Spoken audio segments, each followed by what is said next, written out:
जुकाम हुआ तो क्या मैं अपना दूध पिला सकती हूँ?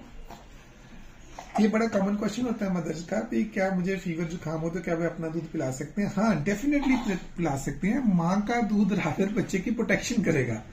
बट एक बात है, जुकाम खांसी अक्सर हवा से ड्रॉपलेट से फैलते हैं, तो दूध पिलाते हुए आप अपने चेहरे के ऊपर, फेस के ऊपर, मुंह के सामने कोई मास्क लगाएं, चुन्नी लगाएं, ताकि बच्चे के पास वो कीटाणु जाने से रुक सकें। तो माँ का दूध पिलाते रहिए। आपके साथ डॉक्टर जितेंद्र शर्मा, बच्चों वाले। अपना बहुत ख्याल रखें। Thank you very much.